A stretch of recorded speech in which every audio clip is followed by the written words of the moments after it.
Okay, guys, well, welcome back. Here we are, week 3 of It's Your Estate. This is week 3 of 8. Thank you for joining us. We have our moderator, Peter Kote, and our attorney today, Eric Becker. We will be discussing our documents regarding our plan for our incapacity. When we started this series, we did a poll as to, and Eric, I think you should know this too, how many had an estate plan and how many didn't. And it was almost, I think about 53% said they had an estate plan and 47 did not. So this is really important for those that have one to understand these documents we're talking about today, the power of attorney for finances and the advanced healthcare directive. But also, if you don't have documents, it's good to understand why it's so important to have, especially these documents, even if you don't have a living trust.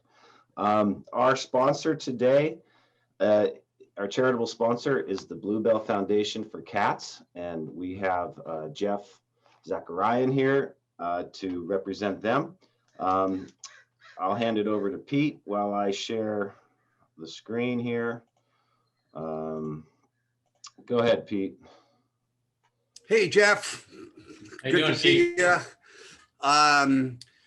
As we do on each sessions, that we only have charitable sponsors, and I will really appreciate the Bluebell Foundation being one of our sponsors.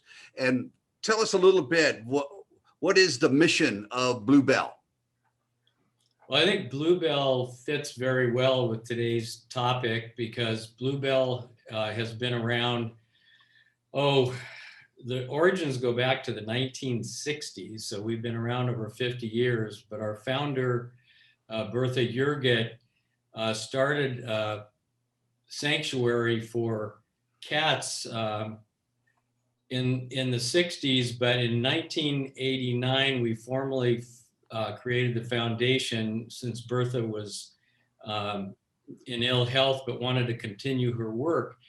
And essentially, it's a retirement sanctuary for cats whose owners can no longer care for them. And per today's topic, in most cases, it's because of their incapacity or their death.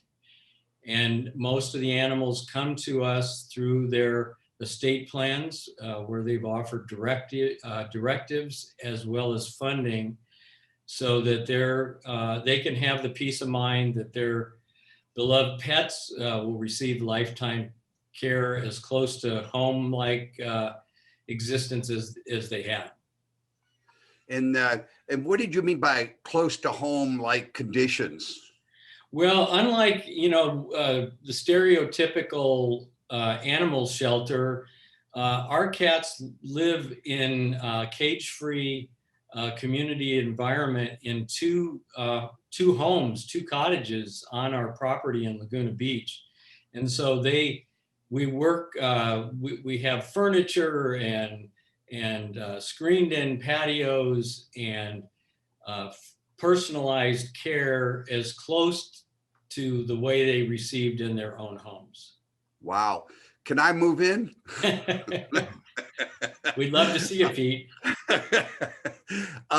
What does it cost on an annual basis to take care of a cat? Just your out of pocket cost, veterinarian cost. It's can't be cheap. Well, the interesting thing is there's a lot of misunderstanding about how and why Bluebell, the fee for the lifetime care program can be so high. People say, what's a little litter and what's a little, food? The reality is the cats that we care for come to us as older cats. The minimum age is usually 10, but with that, they have, just like us humans, they have growing health issues. Veterinary care has skyrocketed over the last 5 years and continues to do so. We have 10 full and part-time paid staff, which is a tremendous annual cost. And And the good news is the level of care is so personalized and so much like they had at home. There almost isn't a year that goes by when I don't attend a birthday party at Bluebell for a cat that is 20 years old or older. Wow, that is amazing. That is so sweet. You know, if they want more information, who's the person you should contact? Well, there's a couple of ways to do it. You're showing our website right now, which is bluebellcats.org. There's a lot of information there, and through the help of some Laguna estate attorneys, we've got some really good documents there about pet trusts and how to incorporate your pet. And this would be something of interest to any pet owner, whether it's a cat, dog, et cetera, to make sure that your pets are properly cared for should something happen to you. And Pete, just to follow up on your question, well, how much does it cost? We've grown to use a sliding scale, and I would say it's from a one-time fee out of the estate, and the minimum now is $10,000. And depending on the age and the health of the animal, it can go up from there. So, okay. But I would say, you know, it's always a challenge for us to meet the expenses. And I've talked to many estate lawyers, and most of them have said you need to be around for our clients, so you need to charge what it really costs to care for them. Yeah. Thank you, Jeff. Is there anything else that you want to just mention about Bluebell, or I think the folks have the website. The photo behind you is Laguna Canyon and part of the cottage. And again, I really greatly appreciate the fact that you're one of our sponsors. Thank you so much. Well, we really support the program. It's one of a kind, and we hope we can be with you for many years to come. Thank you, Jeff. Thanks, all right, guys. Take care. Thank you. Let's get into our program, Planning for Incapacity. Before we get into it, we had a question from last week, and there was a question, Eric, and I'll introduce you after you answer the question. Maybe we might cut you off before we get to the answer. We talked about intestate succession last week, and I put an article on the material for this week on that. But there was a question about, is there a probate between spouses? Let's say one spouse, they don't have any documents whatsoever, one dies, and what does the surviving spouse have to do? The easy answer is there's typically a probate between spouses unless everything is owned jointly. So if every account, every real property, all investments, if they're all owned jointly, then the right of survivorship allows the asset to pass to the surviving spouse. Other than that, and that's not very common where all assets are owned jointly.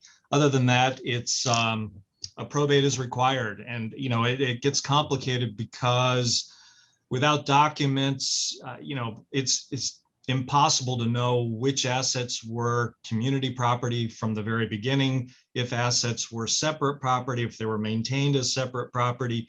So it leads to a big mess when it comes to a probate of an estate between spouses without any documents. So for spouses, if they don't have a living trust, the best recommendation then is to have it as community property with right of survivorship. Correct.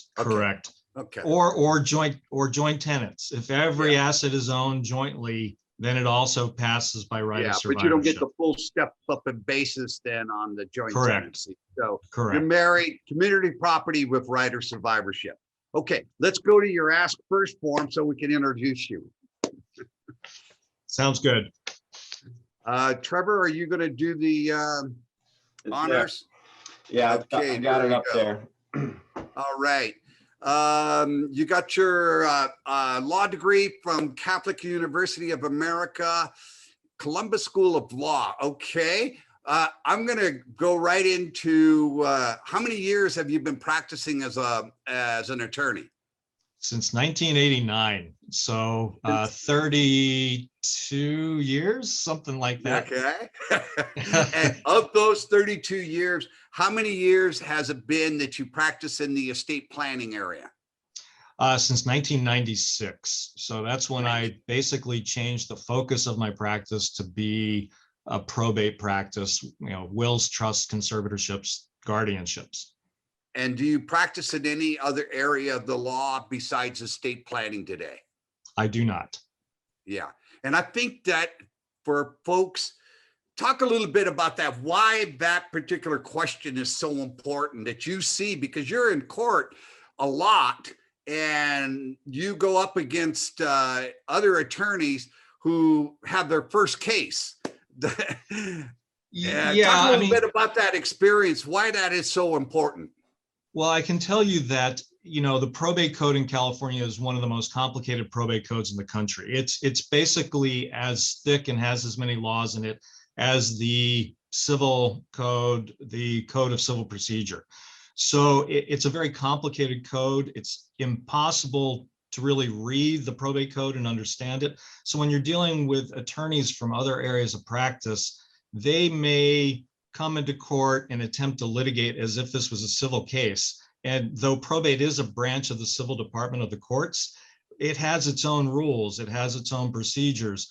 And a lot of times attorneys are spending a lot of time and spinning wheels in trying to do things that they would do in a normal civil case and not a probate case. So we definitely have a heads up on counsel who are not familiar with the probate court, the culture of our court, and the probate code. Yeah, it's just so important if you seek an attorney to do your estate plan, make sure that their primary focus is the estate planning area. I'm going to go right down to how do you charge your clients?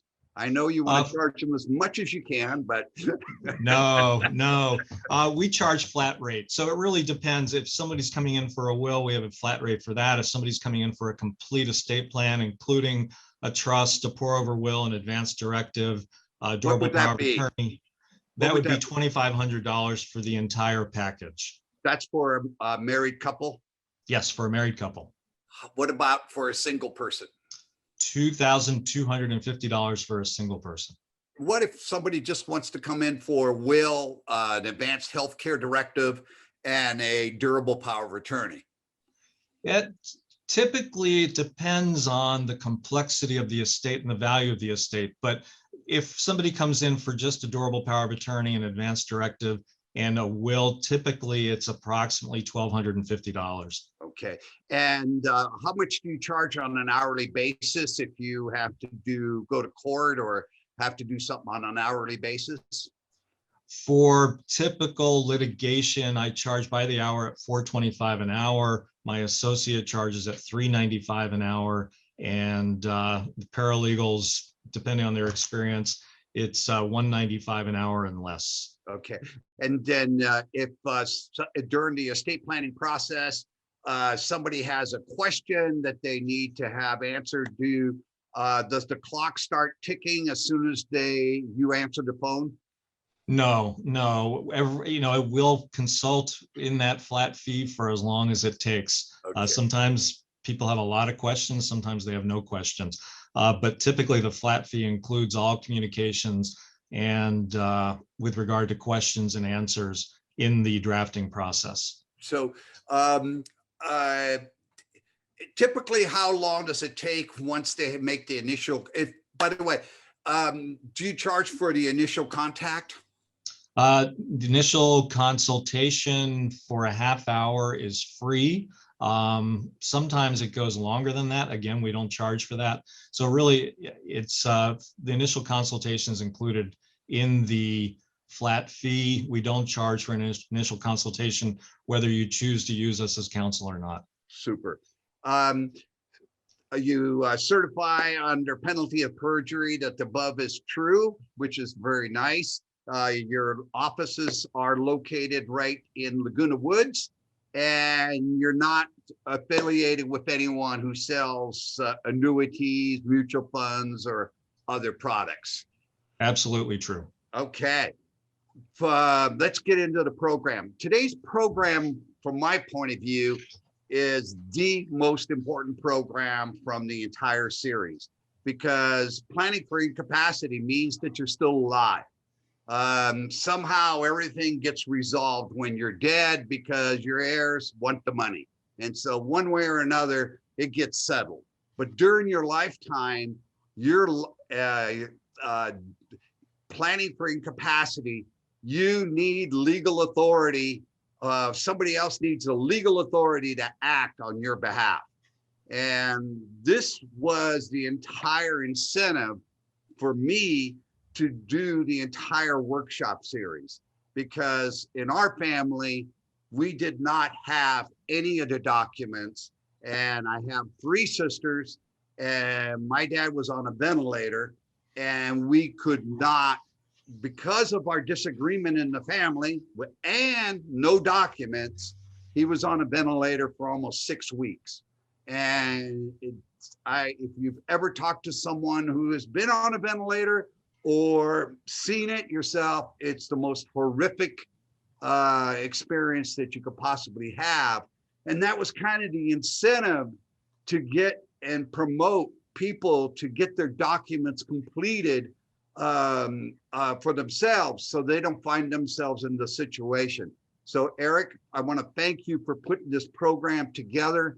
I already looked at your outline. It looks excellent. So let's get into it. It's all yours. Thanks, Pete. And I agree with you 100%. I think that, a lot of people think estate planning has to do with wills and trusts, which, basically typically take effect upon the passing of the individual who executed the documents. The big difference, as Pete said, with these documents, the durable power of attorney and the advanced healthcare directive, is the fact that they go into effect now, perhaps, maybe when you become incapacitated. The durable power of attorney, we'll go into it a little bit in detail in a little bit with regard to whether they go into effect immediately or upon incapacity. The advanced healthcare directive typically goes into effect when you don't have the ability to communicate your wishes to the physician. So then the agent named under the advanced healthcare directive then has the authority with this document that you would execute, saying what your preferences are with regard to treatment. So these documents come into play more often than not. And the durable power of attorney for finance is a document that you can execute that would allow someone to step into your shoes and act on your behalf legally, financially, in the event you're not available to execute documents or pay your bills, things of that nature. The difference between a will and a durable power of attorney is a will really doesn't get handled and deal with anything until after you pass away. In fact, trust, is a will worth anything during your lifetime? No, absolutely not. There's certain jurisdictions, certain states that have living wills, which are similar to an advanced healthcare directive, but no, with regard to a durable power of attorney for finances and a will, there's absolutely no relationship between the two whatsoever. The trust sometimes can go into place with incapacity because you do name successor trustees to take over in the event that you are incapacitated. but it's a much more lengthy, complicated document. Durable power of attorney is something that's typically just a couple pages long. You can show it to a bank, you can show it to an escrow company, and someone can actually step into your shoes legally and get your business done, pay your bills, things of that nature with your incapacity. Yeah. Let me stop you for a second there. Let's say I have two bank accounts. I have one bank account in the name of my living trust, and I have another bank account that I kind of keep on the side, but in my own personal name. Can I use my trustee hat to get into that account that is in my own personal name? Typically, it's more complicated. Yeah. It's more difficult. It may require a court hearing. I don't know how much interaction all the viewers have with regard to bank management and bank representatives, but in dealing with any bank, you're going to be dealing with tellers who don't have a lot of experience when it comes to anything beyond taking a deposit and giving you a withdrawal of your finances. So with regard to anything complicated, any change of ownership, anything with regard to co-signers, things of that nature, it becomes much more complicated. But, Now, but Eric, what I was trying to get at was title. In other words, Pete, it was a little confusing how you asked the question. I think you can get into your own bank account if you're the trustee of your own trust and your and the bank account of your own name, but you're asking if your agent, someone else that needs to do it on your behalf. Is that what you're saying? Correct. That's correct, Trevor. Thank you for the clarification. Yeah. But yeah, I just wanted to bring title into the issue. yeah, and title is the legal legal title is what will affect whether or not people can get access to your account. So with the durable power of attorney, that agent would be able to get access to an account that is in your name as an individual, but would not have access typically to funds in a trust titled account. That's what I was trying to get to.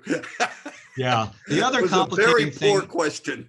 That's okay. That's okay. The other complicating thing with durable powers of attorney is most financial institutions have their own documents, and even though a document that your attorney will draft for you has full legal authority over the bank accounts, let's say at Bank of America has its own durable power of attorney form.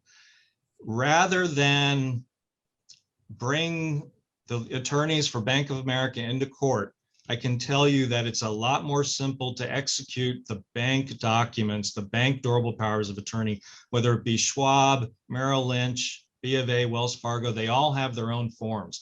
So even though I would advise that you get an attorney drafted power of attorney, it's likely that when you go to the bank with that document, they're going to have you execute their own forms. So for everybody in the audience, if whether or not you have a durable power of attorney, you should check with your financial institution, whether it's Bank of America, Wells Fargo, Merrill Lynch, Schwab, whatever.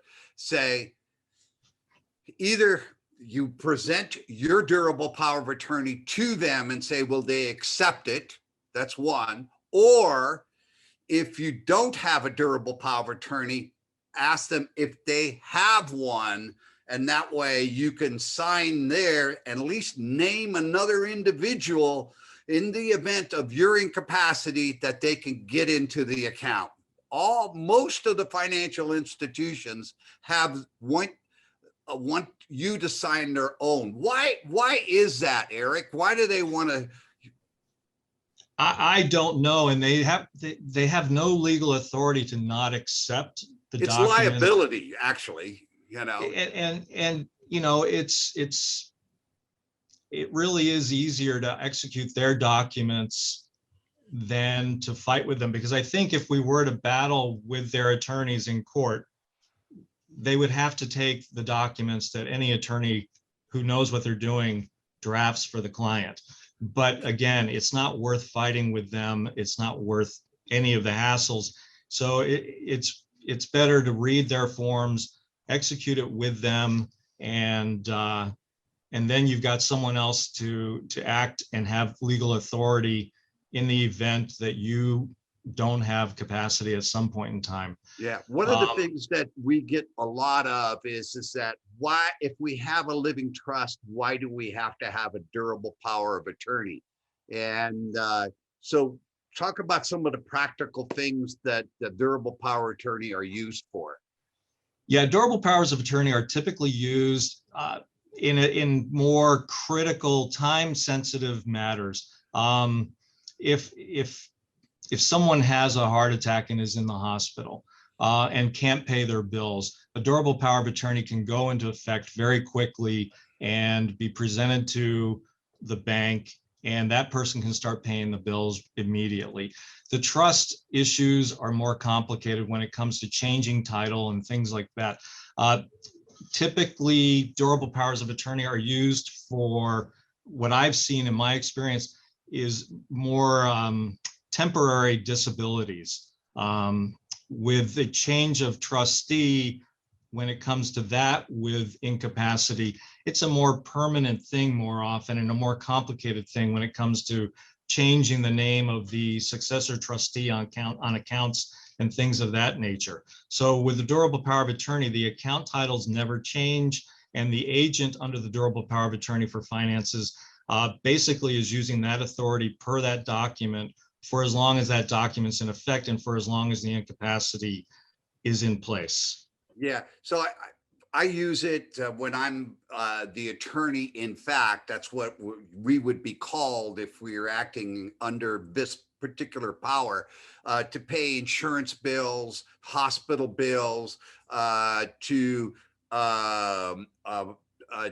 withdraw money out of an IRA or a 401k plan. All these powers that are not related to the trust. Briefly, just what's the difference between the Advanced Healthcare Directive and a power of attorney for finances? I think it's pretty obvious, but just to go through that line. Yeah, they are not related at all. The Advanced Healthcare Directive is a document that you execute, and it can be a document that is from the California Medical Board. It can be an attorney drafted document, but it's one where and there's also a California probate code statutory power of Advanced Healthcare Directive.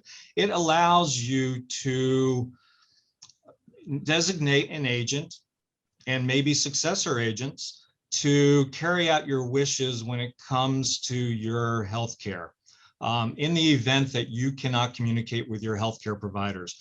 So one is finance and one is medical.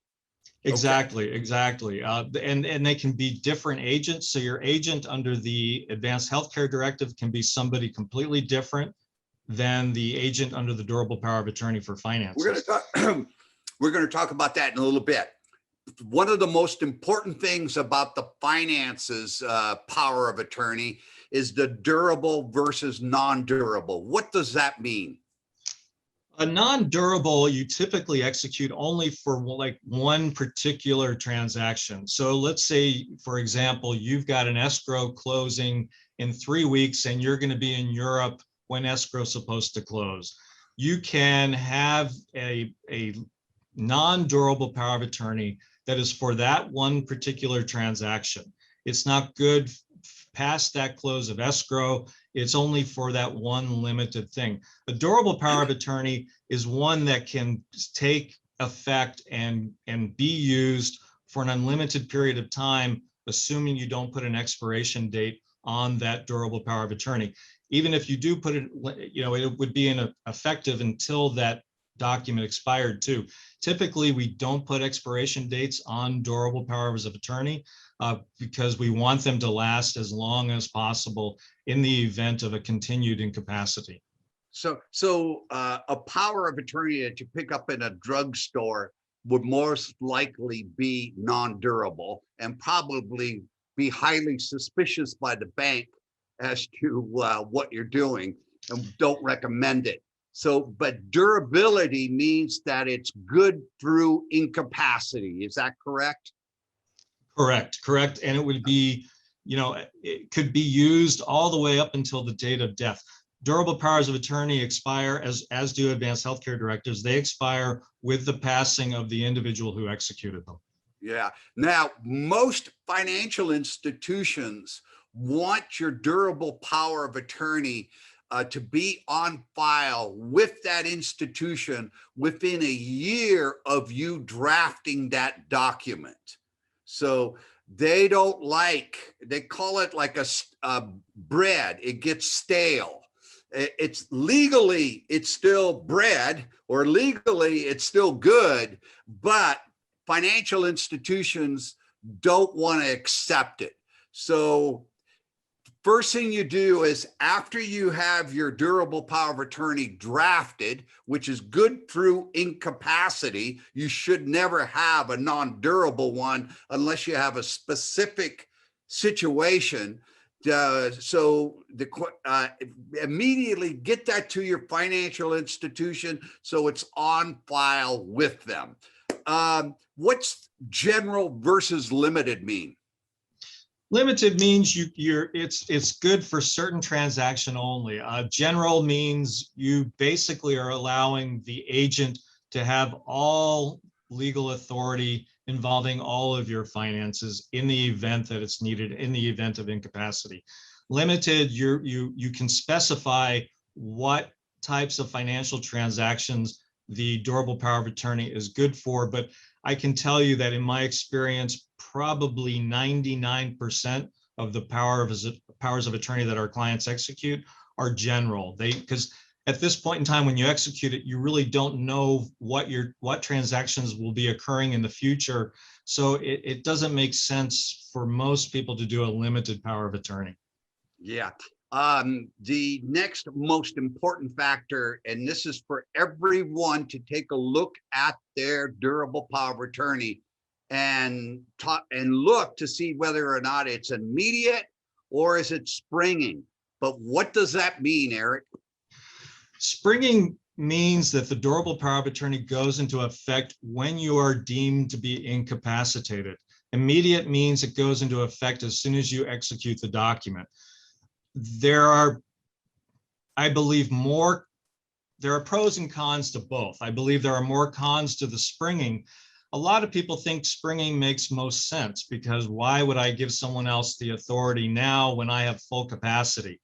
The problem we run into in the practical world in the real world is springing. It takes time often to get a doctor to sign a document that says that the person who executed the document no longer has capacity. And sometimes that can take days, sometimes it can take weeks. So in the event that there's an immediate need, the springing isn't effective because we don't have the documentation with regard to incapacity yet. So again, Yeah, good. Yeah.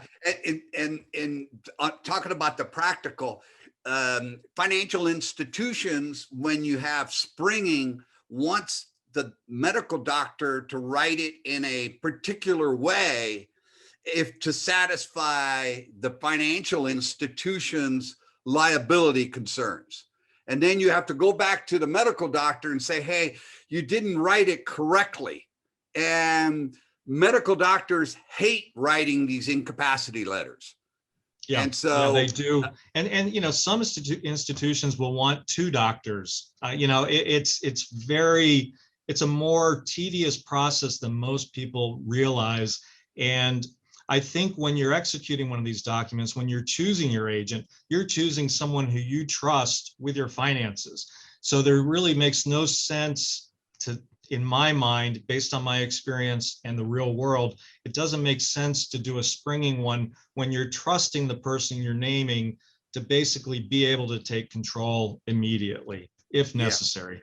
Yeah, it's the other thing too is this, we had the situation with my mother who lived till she was 98, but when she was 90, we finally got around to drafting these documents. And the last thing we wanted is for her to be declared by a medical doctor to be lacking capacity. And so it just isn't very, it isn't a pleasant experience. So that if and at the time you need this document, if it's immediate, you don't have to go to a medical doctor. You already have it at the financial institutions, your document, and you can act upon it. So I'm with you, Eric. I think most individuals, especially if they're 70 and older, they should have an immediate durable power of attorney versus a springing. And if you have two medical doctors, wow, it is very difficult to get two medical doctors to get a letter out saying that there's incapacity there, because they want to see the patient. They just don't want to write a letter saying that you suffer from incapacity without seeing you. Yeah, and that can typically take weeks. I mean, which really does delay the process when it comes to bill paying and things of that nature. So if you do have a document already, if you do have a durable power of attorney, I'd recommend that you take a look at it and see whether it's an immediate power of attorney or a springing power of attorney. Yeah. And if you do have a springing one, you may want to revisit that with your attorney to see whether or not you want to change that to an immediate power of attorney.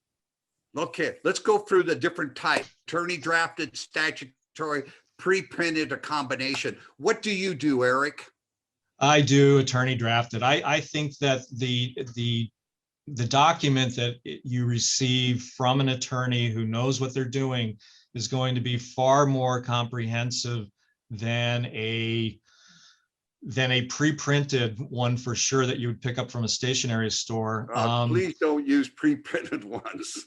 No, and even LegalZoom and entities like that, they do have their place in the world. But I can tell you that when it comes to litigation in the courts, where we have to go in because we're questioning things with regard to a document, it's a lot of the documents that we're questioning are LegalZoom type documents or stationery store documents. Attorney drafted documents, I think you're going to get a much better product. You're going to get what your wishes really are in that document. With regard to like an advanced healthcare directive, you can make it as specific as you want it to be with regard to nutrition, hydration, whether you want antibiotics, if you really want pain medications, whether or not you know there's concerns that you become addicted to those pain medications at the end of life. So how many pages are your durable power of attorney for finances? My durable power of attorney for finances is typically 5 pages, and my advanced healthcare directive is probably 12 to 14 pages. Okay. Well, gives people an idea that there's some thought that goes into these documents, and that they're just not word processed and sign on the dotted line and you know, now you got your document. Let's go to the next slide. Selecting an agent. Let's talk about the durable power of attorney for finances first. Should you name your spouse? I can tell you that 95% of the time, spouses name each other as both the durable power of attorney agent and the agent under the healthcare directive. It's not always the best. Eric, I'm going to interrupt. My mother was absolutely the worst agent for my father when they selected, because they felt like, hey, we need to name each other. And my mother could not go to the hospital. She hated the sight of blood. She thought doctors walked on water. She was just literally the worst person that my father could have picked. So, and I think a lot of thought should go into who you're naming, because you do need to consider the stress and the complexity of the decisions that agent may be facing. You know, spouses, you know, the husband may say, for lack of a better term, pull the plug he's not able to say pull the plug anymore because, for example, he's had a stroke or something of that nature. Even though the document may say he wanted to pull the plug, the spouse may be so traumatized by everything that's going on, very stressed about the situation, may not be making the best decisions that are for her husband and what the husband would have really wanted. Yeah. So oftentimes it makes sense to name an adult relative or a friend who has some medical background that you trust. You know, they are tough situations. And again, because 95% of people name their spouses, it really probably is not the best decision in a lot of situations. Yeah. I find that people name individuals or adult children that are out of the area. They live, can you imagine if you needed somebody here during March of last year when, you know, nobody could fly anywhere and yeah, no, it makes, you know, it makes more sense to have someone who's geographically available to speak with the care team. That would be the social worker, the doctor, the nurses, the nutritionists at a particular medical center. And they do have care team meetings where you can participate as a healthcare agent, which you can't really do the same long distance wise.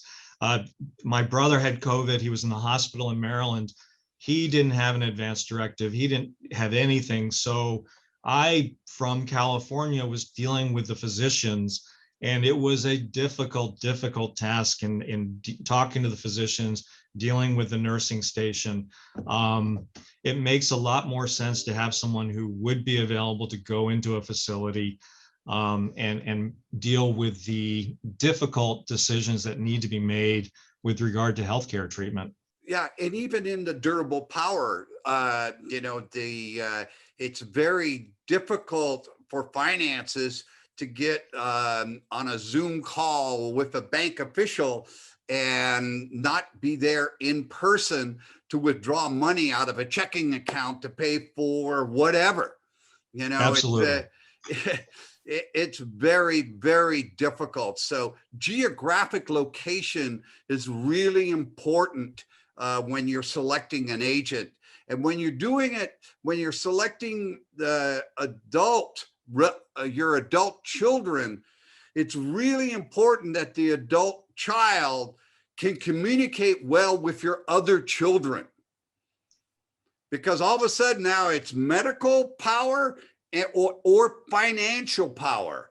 And it creates a lot of issues within the family. Yes, it can, and it does. And, you know, a lot of people who execute these documents think that their children all get along and they're all going to be on the same page. Nope. And it could be true until you run into a situation where healthcare decisions need to be made, or where one child has control of the finances. So communication is key, transparency is key. You know, and oftentimes, as Pete said, the family really doesn't get along once these decisions need to be made. And the siblings, you know, all have different ideas as to how things should be done. So you really need to think very carefully as to who your healthcare agent will be, and who also the financial agent, and for and for the durable power of attorney. You know, I would never name a friend. I wouldn't do that to a friend. They would have to deal with the family members.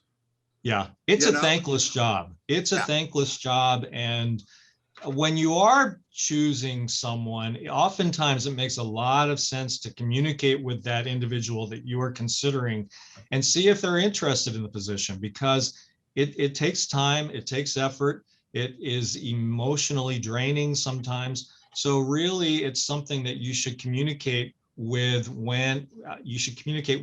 the people that you are potentially going to be naming, and see if they are even willing to do it. There's nothing worse than naming someone to be your agent and then have them not want to take the position.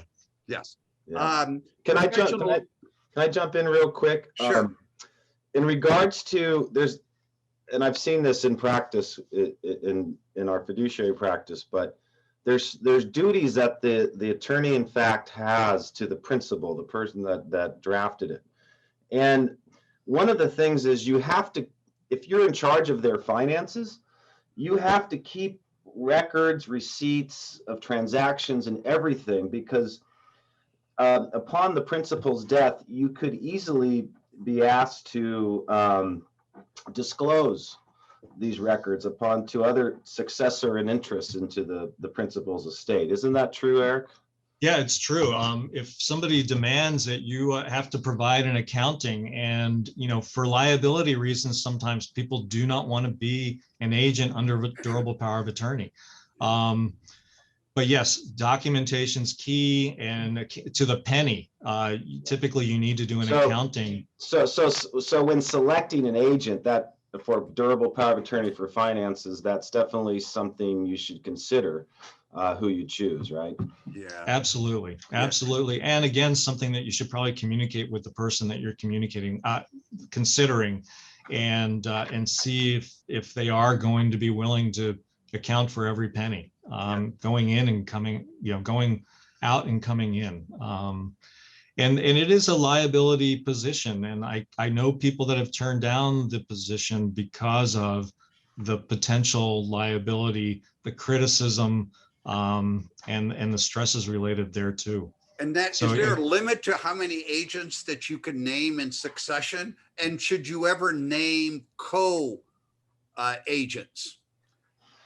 Co-agents, I find to be, the easy answer is no. I do not like co-agents, whether it be for healthcare or for the durable power of attorney. The co-agents, they have to all unanimously agree to whatever decision's being made. Again, people may get along now. You may think they're all going to agree. I've had people say, I want 3 co-agents on my advanced healthcare directive. I recommend strongly against it, and I'm so persuasive that I've never failed in getting them to name just one. Yeah. People think that these positions are positions of honor. So, hey, I can't leave out my adult child, even though I don't think they're competent to be an agent. And you've got to kind of look at I look at my own family situation, and I don't blame my mother for not being able to act as a good agent.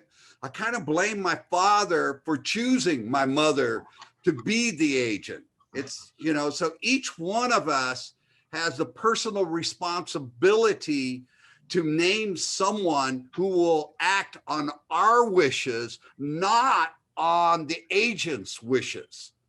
And that's kind of what I always see, is that the agent does things based on their beliefs, not on the principal's beliefs.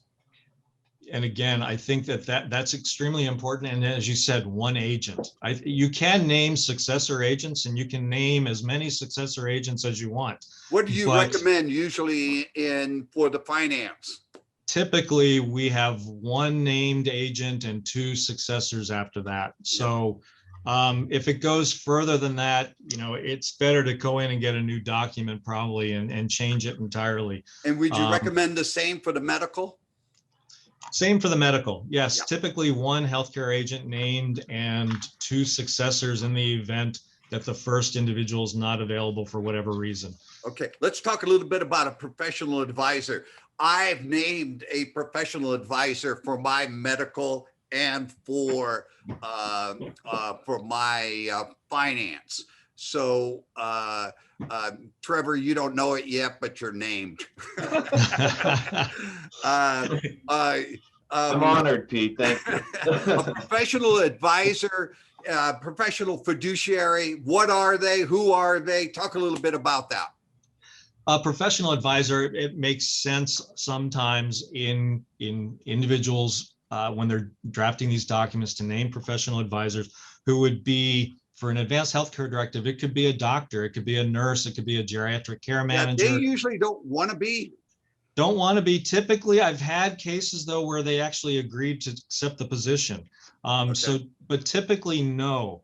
And sometimes they'll accept the position if there is absolutely no family member available to do it.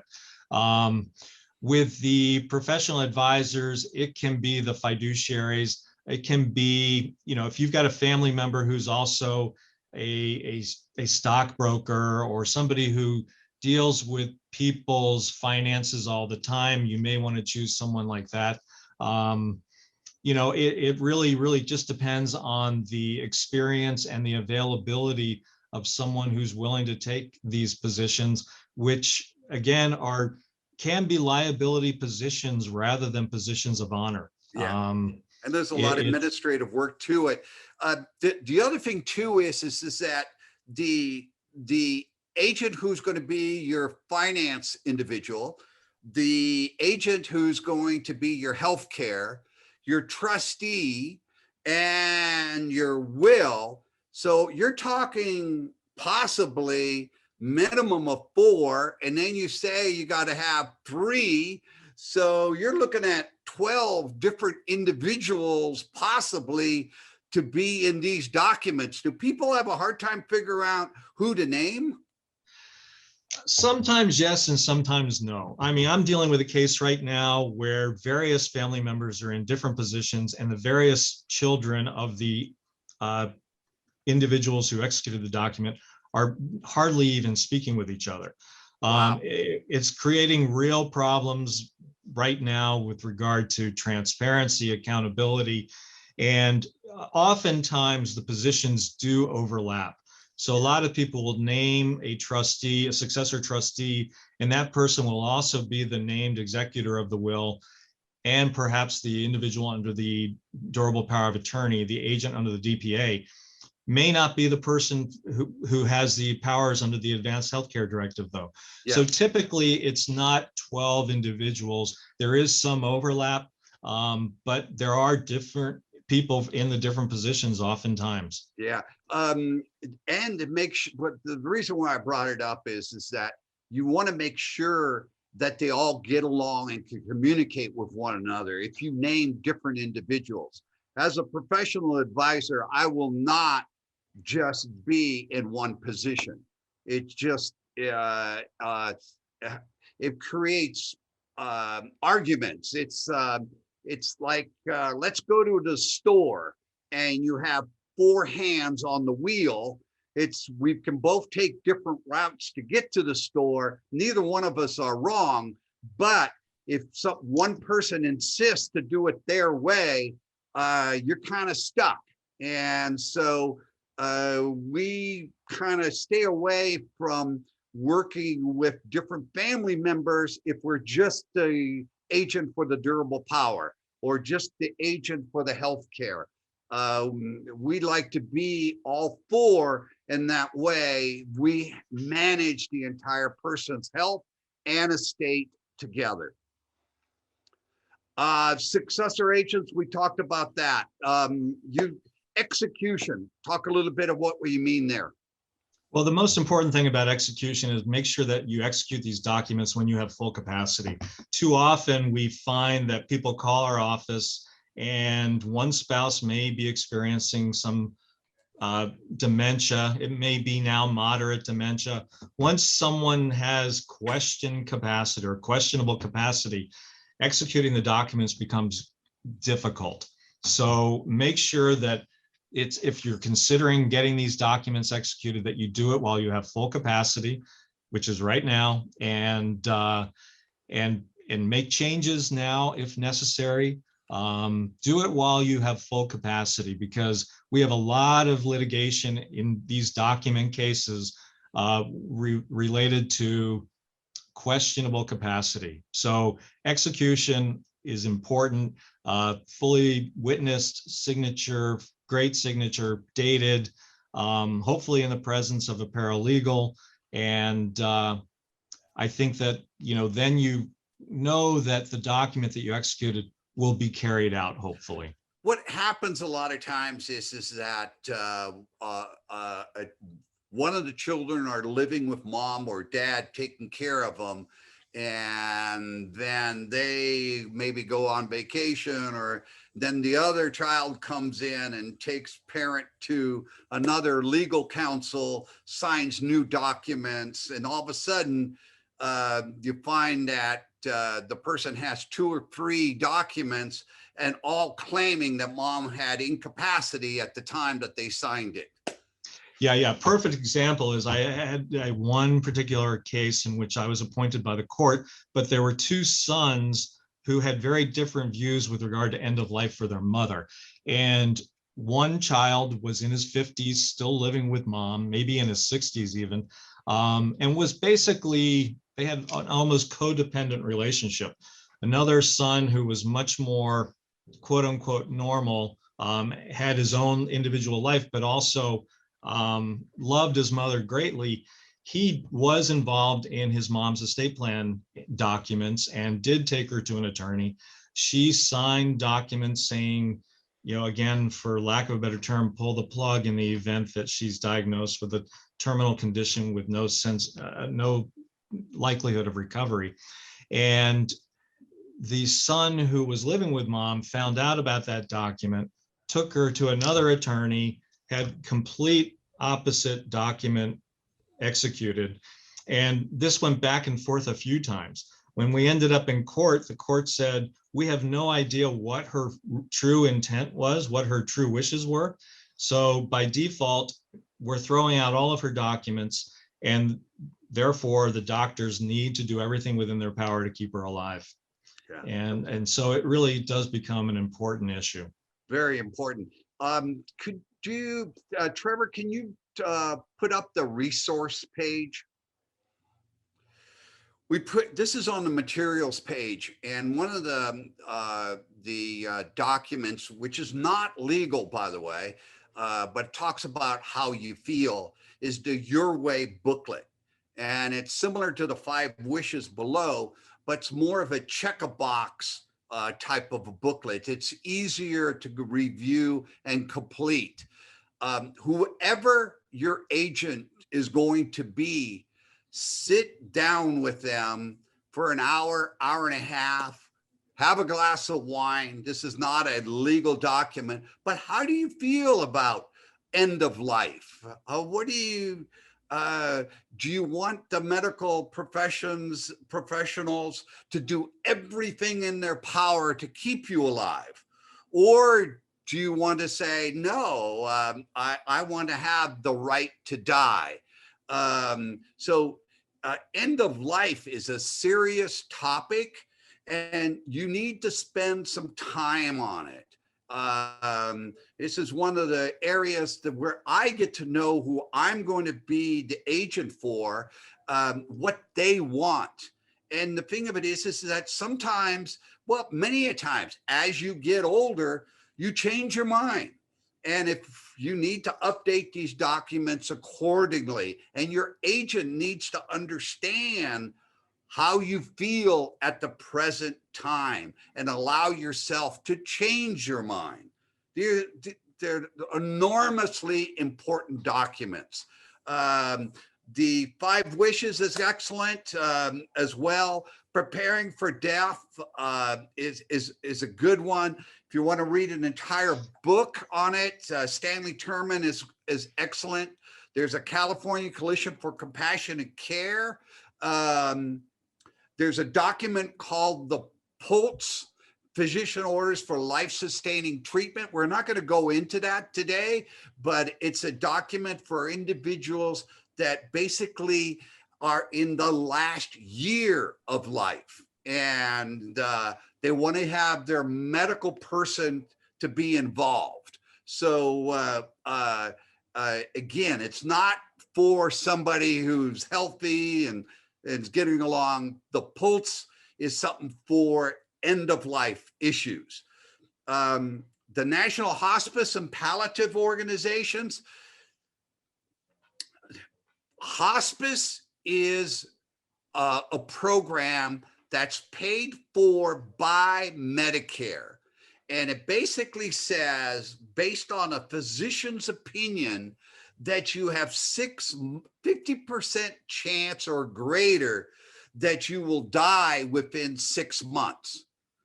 Now, the truth is that most people who are on hospice, 20 to 25% live 2 more years after they get on hospice because they get such great care. But we're not going to do curative. We're not going to do procedures to make you better. We're just going to make sure that you're not in pain. Palliative, on the other hand, is basically saying, yes, we're going to focus in on comfort, but we're also going to allow for procedures to make for chemotherapy or some kind of a surgery. Palliative will allow you to do that. Hospice, on the other hand, is basically strictly comfort. It's big business. I mean, between hospice, palliative, hospitals, medical care, the whole industry is in turmoil. 1, 2 is that the expenses are just enormous, and the procedures that every medical doctor or hospital gets paid handsomely on procedures. They don't get paid handsomely on counseling.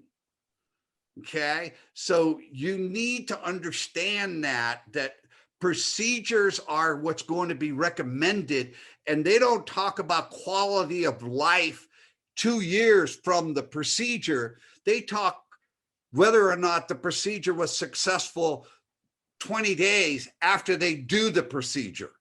So there's a whole different vocabulary going on, and a lot of doctors have difficulty talking about death. And if you need somebody at your next cocktail party to come in and say a few words about death, please invite me. I would be happy to chat with anyone. I think death is an important topic to talk about. As long as the glass of wine is a good wine, I'll be happy. Compassion and choices, take a look at that. Death with Dignity.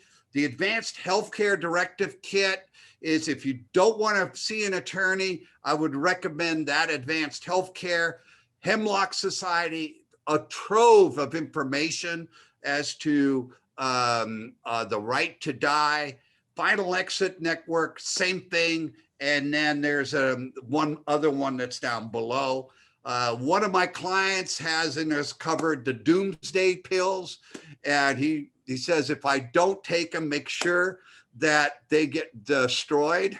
So you have a right to determine your life and how you want to end it, and your agent is there to fulfill your wishes, not their own. So how much time do we have left, Trevor? We have about 25 minutes, Pete. Okay, let's go through.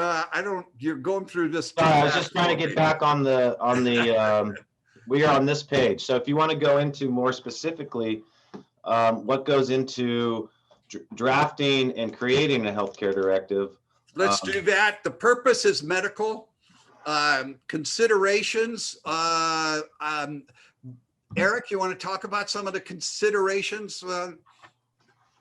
Yeah, I mean, I think one of the things that you need to consider most importantly is who is going to, when you're choosing an agent, well, actually you need to think about long and hard about what your end of life wishes are. You know, a lot of people say, well, I want to pull the plug. I don't want to be kept alive if I'm deemed to be in an irreversible condition from which I'm not going to recover. But, you know, it's more complicated than that. And I think when people are considering what their wishes are, they really need to think long and hard what pull the plug really means. If they get an infection while they are in the hospital, recovering from a stroke, do they want antibiotics? If they are in the latter stages of cancer, do they want nutrition and hydration? Things like that, it can be a little bit more than just pull the plug. The big thing is pain control. Make sure, in my mind, you want to be adequately treated for pain. And there's been a reluctance in the medical community for decades to adequately treat for pain. And now with the opioid epidemic, it's even worse. It's even worse. So, and yet it's the opioids that will prevent you from suffering from oftentimes unbearable pain. So these are the things that you should consider, and you can actually put into your advanced directive when it comes to you executing one, especially an attorney drafted one, because you can really go into detail as to what type of healthcare you want or don't want. There are retired nurses that are I can't remember the name of the organization. Trevor, maybe you can help me on that. I'll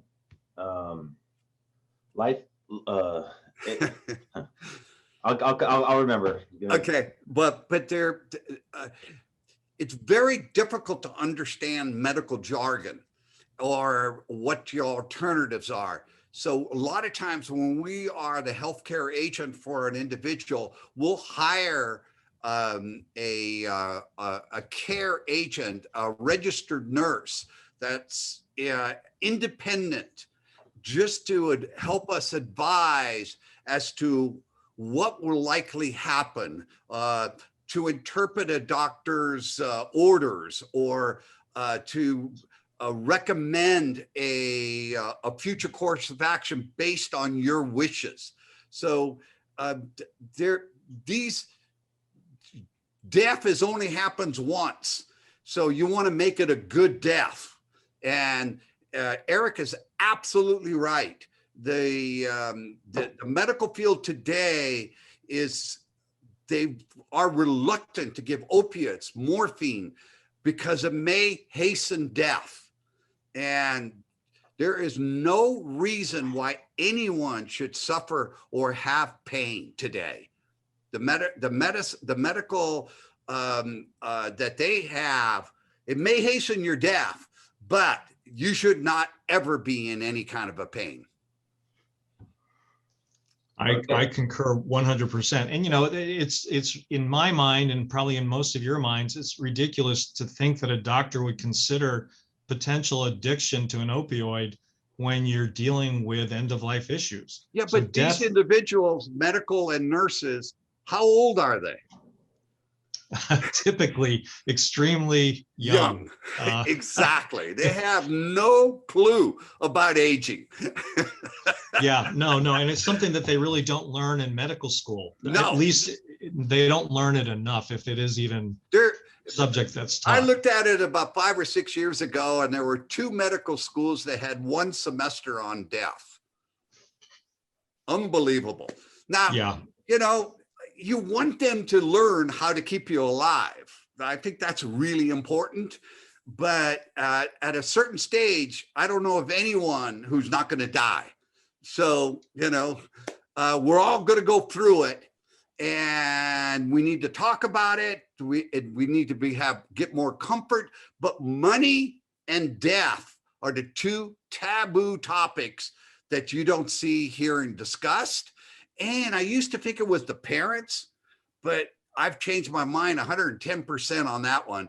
It's usually the kids, the adult children that don't want to talk about it to their parents. Pete, I think that's true.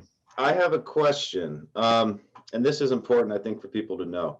So Eric on his outline here has the word placement. Okay, under Advanced Healthcare Directive. So if we have a situation where we have a mother or father who's lived past their incapacity in their home, and we need to place them in an assisted living or board and care, who has the legal authority to make that placement? Is it the power of attorney? Is it the trustee? Who is it? No, typically it would be they'd be looking to the individual who's named on the Advanced Healthcare Directive, or in the alternative, a conservator. Placement is a very complicated area. With regard to capacity, we're oftentimes looking at dementia, Alzheimer's disease, and there are times when our loved one, our family member, needs to be placed in a secured perimeter facility because they may be wandering with their dementia. They may be seeking to escape and wander and potentially get injured. So it gets complicated when it comes to placement. So the individuals with legal authority would be the Advanced Healthcare Directive agent, and then after that, the conservator of the person, if there is a conservator of the person. Yeah, Eric, I've had a situation where I had to step in as the professional because the agent for the durable power of attorney for finances was the brother, was the son. The daughter was the healthcare agent. They hated each other. And so son thought, hey, daughter's placing mom in a facility that's too expensive. And now the agent for the finances, the brother, says, I'm not going to pay this facility. And the facility wouldn't accept mom because of that. So placement is just a huge issue. And this is why, you know, you want to make sure that whomever you name in these positions get along with one another. Yeah, I was just going to say that. I mean, in a way, I would blame the attorneys if they had enough information for putting individuals in the positions that don't get along with each other. But oftentimes it's the individual who's getting the documents drafted that does not share the information or is not realistic enough about the reality of how their children get along. I think a lot of people are in denial when it comes to the reality of to whether or not their children get along with each other. So it's not necessarily the fault of the attorneys for putting an agent under the DPA and a healthcare agent who don't talk to each other, who hate each other. It's the person who executed the documents who didn't share enough information, because most attorneys are not going to willingly get into a situation like that where the children are going to be fighting in their various different positions. Go back, Eric, I'm going to stop you for a second. Go, Trevor, go back to where we were. Okay, I just want to go through organ donations. If you're over 50, most individuals, most medical institutions don't want it, but that's usually mentioned in the Advanced Healthcare Directive. Burial and cremation. I used to think it was up to the individual who's going to die as to what they want. I now believe is ask your family as to what they want to do. You know, it's a huge issue for family members. And so if you feel strongly what you want to have happen to your body, make sure that you let the family members know. We're going to talk about a conservatorship in just a little bit. We talked about placement, selecting an agent. Of course, you want to make sure that they're responsible, they have some medical knowledge, they follow directions well. Religious beliefs are enormous. So who knows? Check with your children to see whether or not they have developed any religious beliefs that will prevent them or allow them to do what they need to do. Proximity, we talked about that. Age, you have to at least be 18 years or older. Is that correct, Eric? That's correct. Yeah. Children, family members, make sure that you have communicated to the family, I want Joe to be my agent because he has medical knowledge. He's close by. This is not a position of honor. I don't love you less because I named Joe. Please communicate that. Friend, we talked about that. We talked about private professionals. We talked about co-agents. Next, Trevor. Trevor? Okay, the types. We got a statutory form, the California Medical Association form. They're both listed on the resource page. The probate statutory form, they can Google that and they can get that statutory form, correct? Correct. And the attorney drafted one, yours is 15 pages, or you can have a combination of the two. Types of powers of attorney, how specific, end of life issues. I think let's spend 5 minutes on how specific should it be. Your comments, Eric. With regard to the specificity, I think it really depends on the amount of thought and time an individual wants to put into their document, into their advanced healthcare directive. A lot of people don't want to, at this point in time, go into the detail and research what would be really important as to the decisions that might be coming down the road in end of life issues. But I think what's important to have is the general philosophy of how you want to be treated. And I think that could even include things of compassion, being treated with respect, allowing family members, all family members, to come in and visit at end of life times. Touch. Do you want to be touched and hugged by family members, or do you want to be left alone? I mean, you could potentially have IVs in you, and you could be hooked up to all kinds of monitors. It's an individual thing, and I think we really need to get into ourselves and get into our souls and make those decisions when we're drafting these documents as to what our general philosophy is with regard to end of life. Yeah. If you trust your agent enough to follow your wishes, don't be too specific, because we don't know what our situation is going to be when we die, i.e., who would have ever experienced COVID and this situation. So if you pick your agent carefully enough, you go through that Your Way booklet, trust your agent that they will do what's best for you. We talked about end of life issues. Everybody is a little bit different.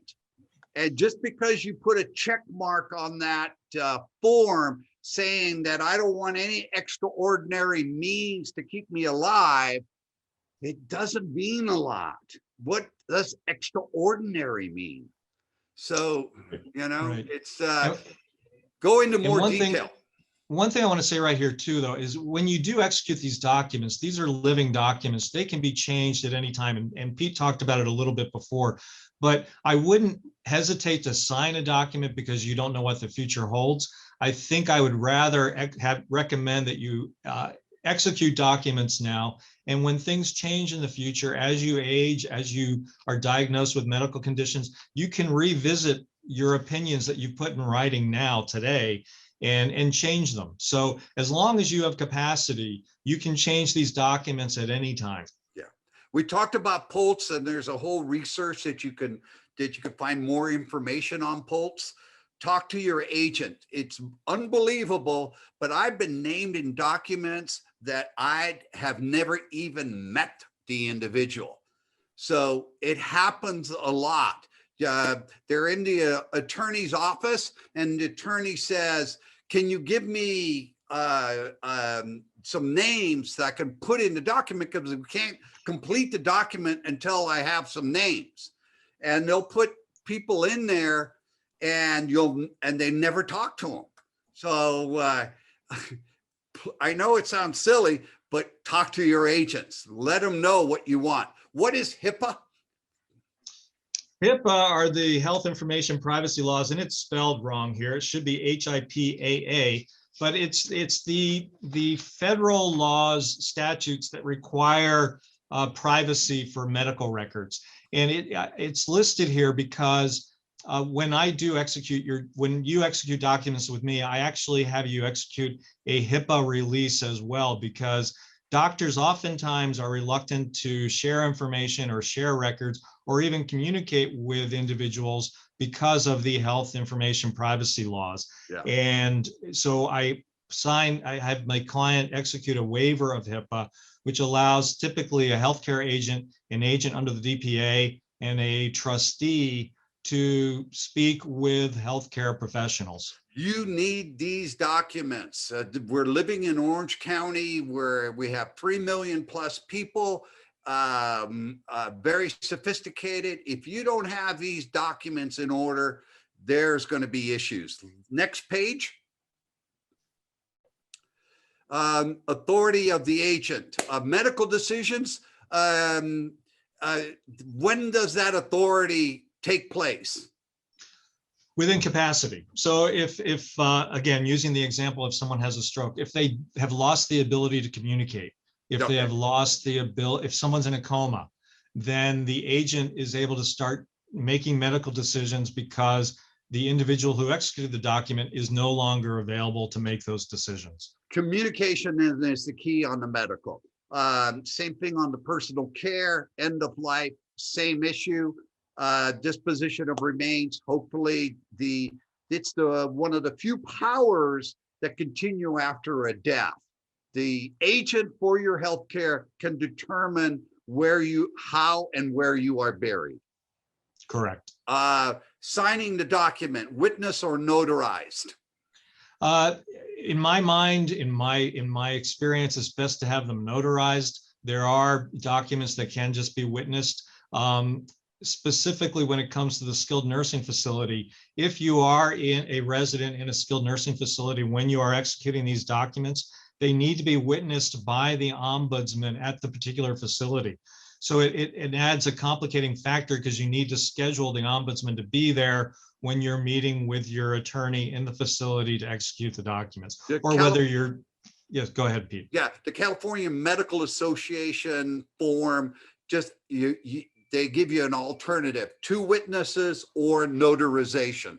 So they just need to see the person sign, not that they need to see the entire document. Correct. Okay, next. How will they know who to call? Should we keep these documents secret, Eric? That's up to the individual, I believe. Some individuals, some clients of mine, as soon as they leave my office, give a copy to the named healthcare agent, give a copy to the named DPA agent, give a copy to the named trustee, successor trustee. Other people hold on to these documents and don't want to share them. I recommend, in particular with the DPA and the healthcare directive, that they go to the named agent immediately. Yeah. Because they may be needed immediately at some time in the future. You don't know when, and it's best that they may have a copy of it. With that, there's the DPA finances, but I would keep that document much more secretive than the medical directive. But it really depends, and it depends on your level of trust, I think, with the individual that you're naming as the agent. With the caveat, when it comes to sharing it, that if you do change your documents, you need to let the people know that have the copies of the old documents that those are no longer valid, that you've updated them, that you've changed them. And that sometimes gets a little bit complicated. But, you know, I think it really is up to the individual and how private they are. In my own family, my father held on to his documents. He's 89. He's going to be 90 in November. He really has just now shared a few of his documents. You know, it's a privacy thing to him. Yeah, but I would recommend highly that you put your advanced healthcare directive, a copy with your medical doctor, definitely with your agents. Also, put one in your glove compartment. Put one on your, some people put it in the freezer. Just have it easily. You know, this is not a document you want to hide. And jumping to the pulse, typically I know in Laguna Woods, a lot of people have their pulse, printed in fuchsia paper and it's on the refrigerator, because when the paramedics come in, they actually go looking for the pulse that they can then take with them to the hospital when they're transporting an individual. Yeah. Let's go I'm just going to touch on the DNR. One, do not resuscitate. It's a completely separate document, and probably you should not sign one until either you're close to death, and so we're not going to cover it because everybody here is good and alive. Yeah. Let's go to conservatorships, because what happens if I don't have any documents and I'm suffering from incapacity? A lot of times the family members, if they don't all get along with each other, if they don't all agree with how the individual with incapacity should be treated, where they should be living, who should be handling the finances, things of that nature, you end up needing a conservatorship. And a conservatorship is where someone is appointed by the court to legally step into the shoes of the individual, the conservatee, to make medical decisions, placement decisions, financial decisions. And they are, court supervised. Accountings are required by the court for conservatorships of the estate. Conservators of the person are the individuals deemed to have the authority to make the healthcare decisions, communicate with the doctors, make placement decisions. All this comes with a great cost and lengthy court delays. The court is so backlogged because of COVID at this point in time that what is normally a tedious and slow process is even more tedious and slow than ever. Yeah. Please, everybody who doesn't have your documents, get the durable power of attorney and the advanced healthcare directive to avoid a conservatorship. Absolutely. Typically, if you have those documents, you are not going to need a conservatorship. Yeah. When would a conservatorship be appropriate? When you have no estate plan, when the family is fighting over, which goes right along with your first, the family usually fights if there's no estate plan. I know what's best for mom. No, you never loved your mother, et cetera, et cetera. Whatever happened during the teenage years, 50, 60 years later, it comes back to haunt you. Yeah, more often than we realize. Yeah. Proposed considering best interest is this is what mom wanted. No, you're wrong. This is what, dad wanted. It just goes crazy. And the court oversight is necessary, but so expensive. It goes at a snail's pace. It's very frustrating. Yeah, it really is. It's a necessary evil for certain situations, but if you can at all avoid it, execute these documents, execute them when you have full capacity, because a lot of times the dispute with regard to the documentation is what will lead to a conservatorship. Someone will accuse someone of exerting undue influence on getting mom to execute the DPA, and then you end up in court and you end up with a conservatorship. Yeah. So again, if you execute the DPA when you have full capacity, the advanced healthcare directive when you have full capacity, there's a good chance you'll never need a conservatorship. Yeah. We're at 11:29, and so we're at the end of our session. One of the things that we're looking at possibly doing, and we'd like the audience feedback on this, but Faye at the Hemlock Society wanted to have an hour-and-a-half session just talking about the right to die and to have full control over our own body, which, by the way, Eric, here in Orange County, will the court pull the plug for you? No. Okay. Nope. Unless you have, everybody should be aware of that. So we're thinking about doing an hour-and-a-half session just on the whole issues of the right to die. If you would like to see that happen, send us an email or a text message, or let us know somehow, and to see if that's of interest to you. Eric, excellent today. This is one of the most important sessions. You did a great job. If people have other questions, they can give you a call or send you an email. Please, I welcome that. Okay. Thank you, Eric. Next week, we will be getting deep into our living trust session. We'll have attorney Leslie Daff here. Pete, can you give us a little quick rundown as to what to expect for that? Yeah, most people don't understand what a living trust is. So we're going to go thoroughly through a living trust from beginning to end. And if you have your trust document already drafted, it might be a good idea to have it out. And that way, as we go through the session, you'll be able to better understand what you have. Because a trust, as soon as you sign that trust, it's valid and it's in operating. So it's a very important document, and we'll spend an hour and a half on it. Excellent. All right. Well, thank you, everyone. Have a great weekend.